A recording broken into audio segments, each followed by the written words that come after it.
On my 22nd birthday, while I sat alone in my tiny apartment staring at a half-burnt supermarket cupcake, my family took my younger sister out to celebrate at my favorite restaurant. I didn't even know they were all together until I opened Instagram and saw a picture my sister posted. Her smiling with my parents, my aunt, my cousins, a whole crowded table of people, and a caption that said, "Best night ever." The timestamp was from 20 minutes earlier. When I called my mom asking where they were, she casually said, "We're out with your sister. Don't worry, we'll save you leftovers." My own birthday. My family choosing my sister over me. I remember staring at the wall thinking, what did I do so wrong that they didn't even think I should be invited? So I want to ask you all, was I wrong for what I did afterward? Or would anyone else have reached their breaking point too? It didn't start that day. It started years earlier, with a pattern that I had always tried to ignore because I wanted to believe that families weren't supposed to be this way. My sister Emily is 2 years younger than me, and ever since she was born, she's been everyone's favorite. I used to think I was imagining it, but over time it became impossible to deny. When we were kids, if Emily got a B on a test, everyone clapped like she'd won a national award. If I got an A, it was met with good. That's expected. Birthdays were always more elaborate for her. Themed parties, big guest lists, expensive cakes, while mine were usually small, quiet or shared, with some holiday because it was convenient. My parents never said outright that she mattered more, but their actions always screamed it. When I turned 16, I got a cheap burger and a grocery store cake. When Emily turned 16, she got a catered backyard party with a live DJ and a rented photo booth. When I confronted my mom about the difference, she shrugged and said, "Well, you never really liked big parties anyway." That wasn't true. I loved parties.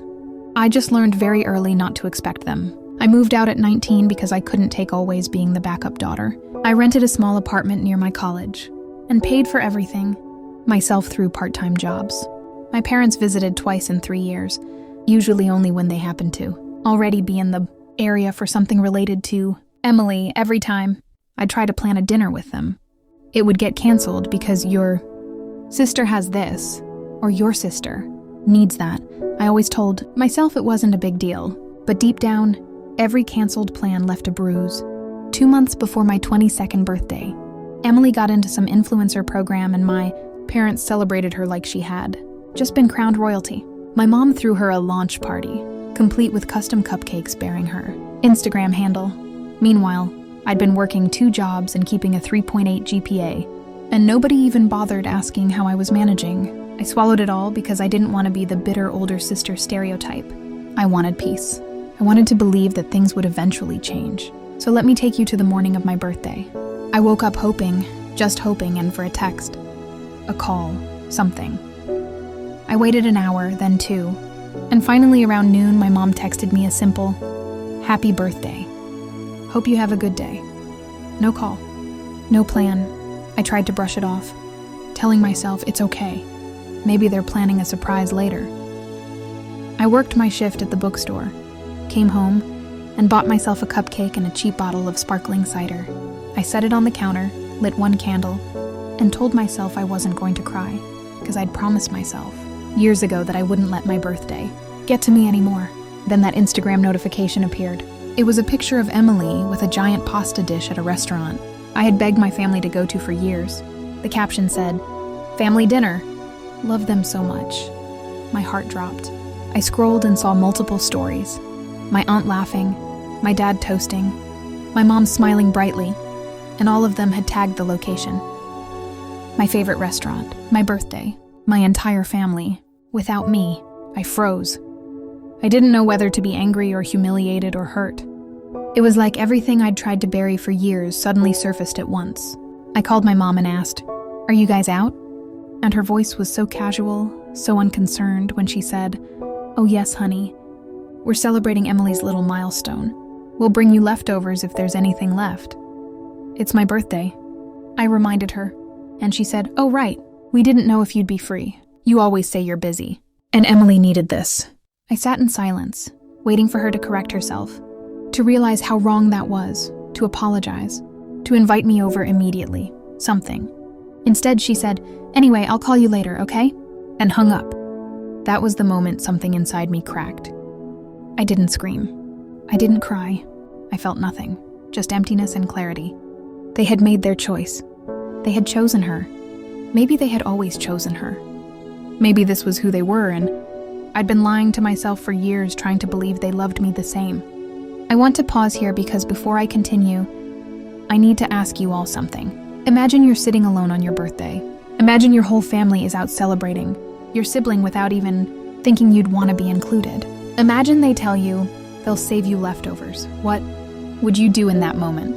Before I tell you what I did next, I genuinely want you to comment what you think you would have done in my shoes. After I hung up, I made a decision.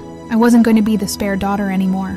I packed a small overnight bag, grabbed my documents, and drove to my landlord's office. I'd been thinking about breaking my lease early to move closer to a job opportunity, but I'd hesitated because my family was nearby.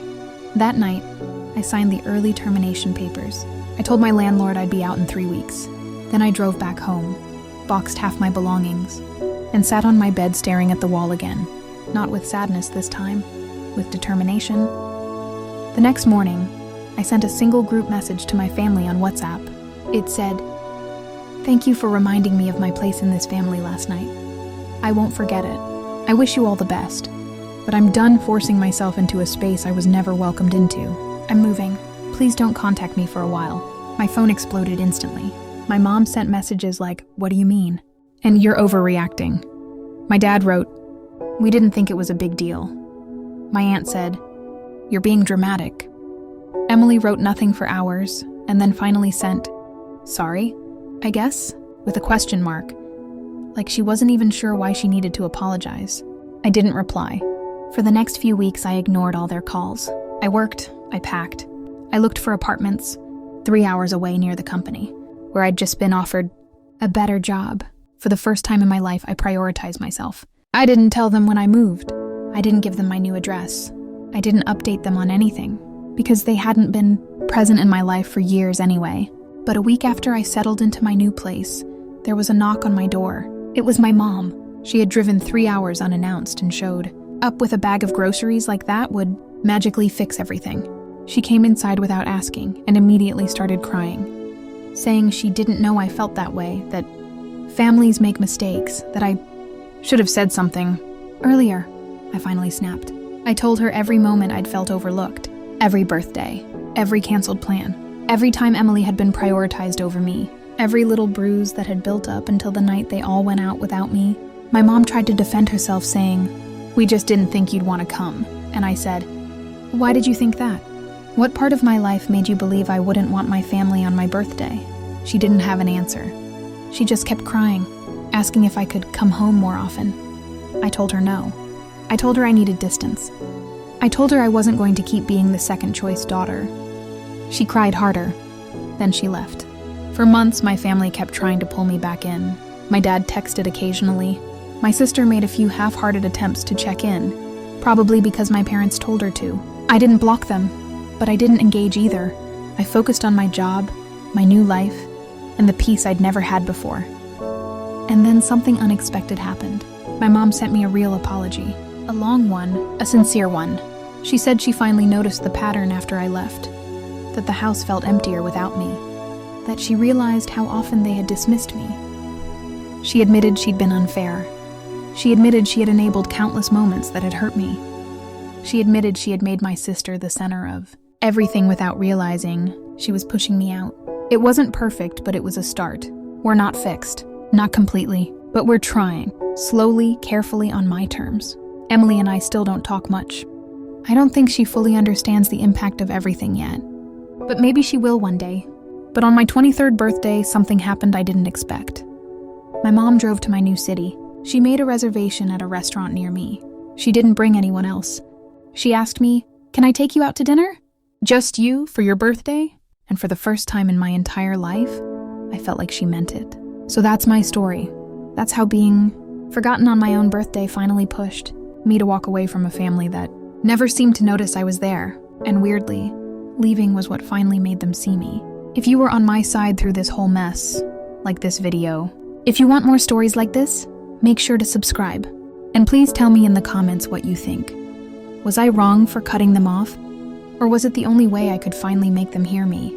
Thanks for listening, and I'll see you all in the next story.